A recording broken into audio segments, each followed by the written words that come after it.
సేన అధినేత పవన్ కళ్యాణ్ అలాగే లోకేష్ లక్ష్యంగా సామాజిక మాధ్యమాల్లో అసభ్య పదజాలంతో దూషిస్తూ పెట్టిపోయిన రౌడీ షీటర్ బోరుగడ్డ అనిల్ కుమార్ హైకోర్టును పక్కదారి పట్టించినట్టుగా పోలీసులు గుర్తించారు. తన తల్లి అనారోగ్యంతో బాధపడుతూ ఉన్నారని తప్పుడు మెడికల్ సర్టిఫికెట్ సమర్పించి ఒక కేసులో మధ్యంతర బెయిల్ పొందిన వ్యవహారం వెలుగులోకి వచ్చింది. ఈ విషయం ఇప్పుడు పోలీసు న్యాయవర్గాల్లో చర్చనీయాంశంగా మారింది. అనంతపురం 4వ పట్టణ పోలీసులు నమోదు చేసిన ఒక కేసులో రాజమండ్రి జైల్లో రిమాండ్ ఖైదీగా ఉన్న అనిల్ తన తల్లి పద్మావతి అనారోగ్యంతో బాధపడుతూ ఉన్నారని, ఆమెను చూసుకునేందుకు మధ్యంతర బెయిల్ మంజూరు చేయాలని కోరుతూ ఫిబ్రవరి 14న హైకోర్టులో ఒక పిటిషన్ వేశారు. బోరుగడ్డ పిటిషన్ను పరిశీలించిన న్యాయస్థానం ఆ నెల అంటే ఫిబ్రవరి 15 నుంచి 28 వరకు మధ్యంతర బెయిల్ మంజూరు చేసింది. 28వ తేదీ సాయంత్రం 5 గంటల లోపు జైలు వద్ద లొంగిపోవాలని ఆదేశించింది. ఈ మేరకు బోరుగడ్డ అనిల్ లొంగిపోయాడు కూడా. ఆ తర్వాత మార్చి 1న అనిల్ కుమార్ మరో పిటిషన్ వేశాడు. గతంలో ఇచ్చిన మధ్యంతర బెయిల్ను పొడిగించాలని కూడా అనిల్ కోరాడు. పిటిషన్ తరపున న్యాయవాది వాదనలు వినిపించారు. ఈ సందర్భంగా పద్మావతి అంటే బోరుగడ్డ అనిల్ కుమార్ తల్లి అనారోగ్యంతో ఉన్నారు. ఆమెకు బోరుగడ్డ ఒక్కడే కుమారుడు కాబట్టి ఆవిడ ప్రస్తుతం చెన్నైలోని అపోలో హాస్పిటల్లో చికిత్స పొందుతున్నందున ఆమెకు ఒక్కడే కుమారుడు కాబట్టి ఆవిడ యోగక్షేమాలు ఆ కుమారుడే అంటే బోరుగడ్డ అనిల్ మాత్రమే చూసుకోవాల్సిన పరిస్థితి ఉంది కాబట్టి ఆమెకు 2 వారాల పాటు వైద్య అవసరం ఉంది అని చెప్పి మరోసారి బెయిల్ పిటిషన్ వేశారు. ఈ వాదనలకు బలం చేకూరేలా Guntur Lalitha super speciality hospital chief cardiologist PV Raghava Sharma ఇచ్చారంటూ ఒక మెడికల్ సర్టిఫికెట్ను కూడా కోర్టు ముందు ఉంచిన పరిస్థితి. ఆమె ఆరోగ్యం క్షీణించిందని, చికిత్స కోసం చెన్నై అపోలో హాస్పిటల్లో చేర్పించాల్సిన అవసరం ఉందని సర్టిఫికెట్లో పేర్కొన్న విషయాన్ని కోర్టు దృష్టికి తీసుకొచ్చారు. పోలీసుల తరపున ఏపీపీ వాదనలు వినిపించారు. మెడికల్ సర్టిఫికెట్ వాస్తవికత విషయంలో తనకు ఎలాంటి సమాచారం లేదన్నారు ఏపీపీ వాదనలను పరిగణలోకి తీసుకున్న హైకోర్టు న్యాయమూర్తి justice T Mallikarjunarao medical certificate వాస్తవికతను తేల్చేందుకు అంటే అది కరెక్టా కాదా, ఫేకా రియలా అని తేల్చేందుకు పోలీసులకు అనుమతి ఇచ్చారు. అది తప్పుడు ధ్రువపత్రం అని తేలితే న్యాయస్థానం తగిన చర్యలు తీసుకుంటుందని కూడా అప్పట్లో హెచ్చరించిన పరిస్థితి. మార్చి 11వ తేదీ వరకు అనిల్కు మధ్యంతర బెయిల్ ఇచ్చారు. ఆ రోజు సాయంత్రంలోగా జైలు సూపరింటెండెంట్ వద్ద అనిల్ లొంగిపోవాల్సి ఉంటుంది.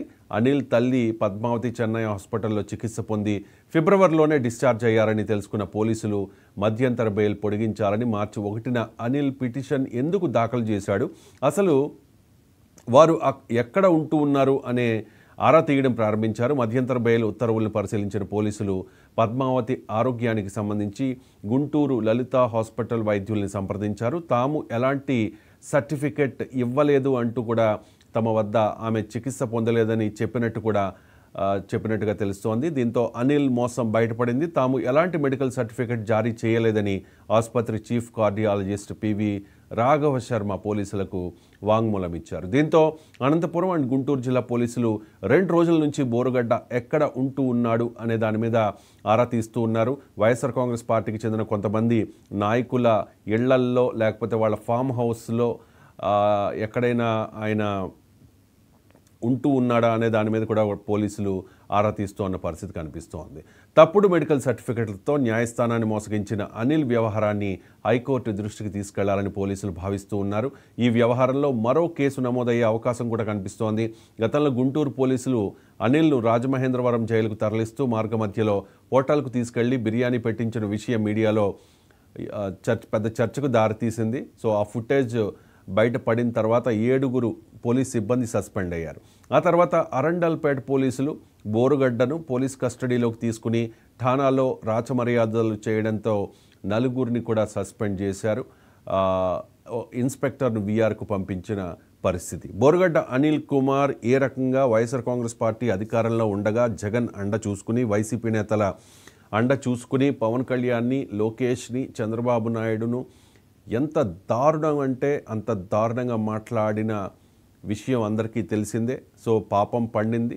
చేసిన తప్పులకు శిక్ష అనుభవించాల్సిన సమయం ఆసన్నమైంది కాబట్టి బోరుగడ్డ అనిల్ కుమార్ను అరెస్ట్ చేశారు. అరెస్ట్ చేసిన తర్వాత కూడా కొంతమంది వైసీపీ వాసన పోని కొంతమంది పోలీసు అధికారులు రాచమర్యాదలు చేయడం, బిర్యానీలు తెప్పించడం బోరుగడ్డకు, ఇలాంటివన్నీ కూడా చేసిన పరిస్థితి కనిపిస్తోంది. ఆ ఫుటేజ్ అంతా బయటకు వచ్చిన తర్వాత వాళ్ళ మీద స్ట్రిక్ట్ యాక్షన్ తీసుకున్న పరిస్థితి కనిపిస్తోంది. బోరుగడ్డ అనిల్ కుమార్ ఏ రకంగా వైసీపీ హయాంలో రెచ్చిపోయాడు అనే దానికి అందరికీ తెలిసిన విషయమే.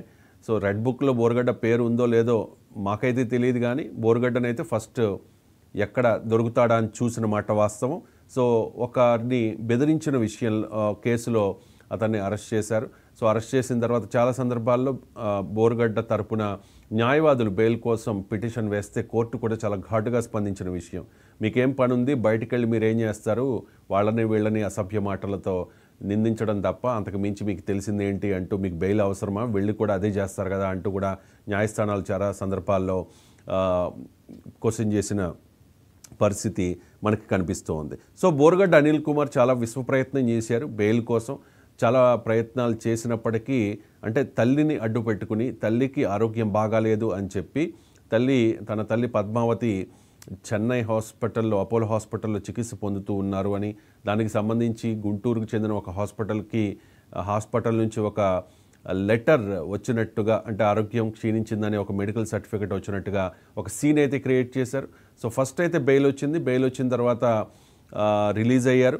రిలీజ్ అయిన విషయాన్ని కూడా పోలీసులు, జైలు సిబ్బంది కూడా చాలా గోప్యంగా ఉంచారు. ఇంత గోప్యంగా ఉంచాల్సిన అవసరం ఏమిటి అనేదే ఇక్కడ ప్రశ్న. చాలా నిబంధనలు ఉంటూ ఉంటాయి. హైకోర్టు బెయిల్ ఇచ్చిన తర్వాత రిమాండ్ ఖైదీని విడుదల చేయడానికి కొన్ని నిబంధనలు పాటించాల్సిన అవసరం ఉంటుంది. బెయిల్ విషయాన్ని సూపరింటెండెంట్ తన పై అధికారులకు తెలియచేయాలి.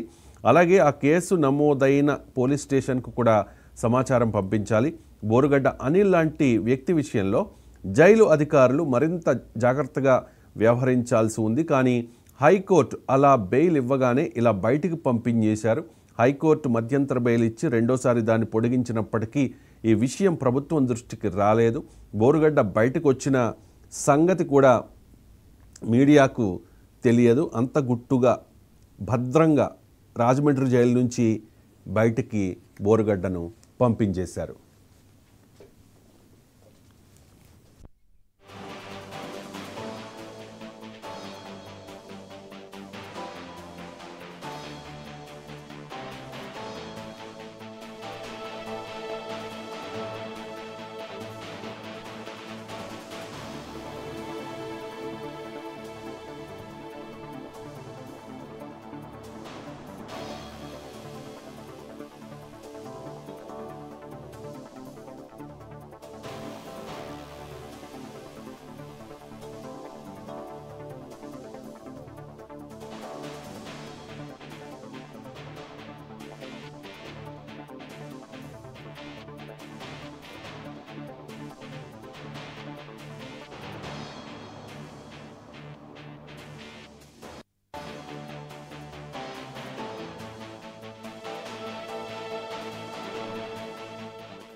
లో ఉన్నట్లుగా సమాచారం అందుతోంది. ఇప్పటివరకు మనకున్న సమాచారం మేరకు బోరుగడ్డ అనిల్ చాలా పకడ్బందీగా ఆయన ఎస్కేప్ అయినట్టుగా తెలుస్తోంది. ప్రస్తుతం బోరుగడ్డ అనిల్ ఎక్కడున్నాడు అనే దాని మీద పోలీసులు ప్రయత్నం చేస్తూ ఉన్నారు. ఎందుకంటే ఖచ్చితంగా బోరుగడ్డ అనిల్ విషయంలో ఇంత గోప్యంగా బయటికి పంపించడాన్ని, అంటే అతను తప్పించుకున్నాడా లేకపోతే తప్పించారా, పకడ్బందీగా ఎవరైనా ప్లాన్ ఇచ్చి, ఈ టైప్ ఆఫ్ అనుమానాలు చాలామందికి కలుగుతాయి. ఎందుకంటే గత అనుభవాల దృష్ట్యా బోరుగడ్డ అనిల్ కుమార్ విషయంలో ప్రభుత్వం, ఎస్పెషల్లీ కూటమి నేతలు ఎంత సీరియస్గా ఉన్నా, పోలీసులు ఎంత సీరియస్గా ఉన్నా, కింది స్థాయి పోలీసులు బోరుగడ్డకి చేసిన రాచమర్యాదలు ఒకటి కాదు రెండు కాదు చాలా బయటకు వచ్చాయి. సో ఇప్పుడు కూడా ఈ రకంగా జరగడాన్ని కొంతమంది అనుమానిస్తూ ఉన్నారు. ఇది పకడ్బందీగా జరిగిందా, ఉద్దేశపూర్వకంగా ఎవరైనా తప్పించారా, వైసీపీ వాసన ఇప్పటికీ పోని పోలీస్ అధికారులు, జైలు అధికారులు ఏమన్నా దీనిలో ఇన్వాల్వ్ అయ్యారా అనే అనుమానాలు కూడా కలుగుతున్న పరిస్థితి కనిపిస్తోంది. ఇందుకే బోరుగడ్డ ఎక్కడ అనేది ఇప్పుడు సస్పెన్స్. వైఎస్ఆర్ కాంగ్రెస్ పార్టీకి చెందిన కొంతమంది నాయకుల ఫామ్ హౌస్లో ఆయన సేద తీరుతూ ఉన్నాడు అంటూ కూడా ప్రచారం జరుగుతున్న పరిస్థితి. అసలు ఏం జరిగింది, బోరుగడ్డ ఎక్కడున్నారు, పోలీసుల తదుపరి యాక్షన్ ఏంటి, వీటన్నిటి గురించి మాట్లాడదాం. మా స్పెషల్ కరెస్పాండెంట్ సాంబశివరావు ఫోన్ లైన్లో సిద్ధంగా ఉన్నారు. సాంబశివరావు,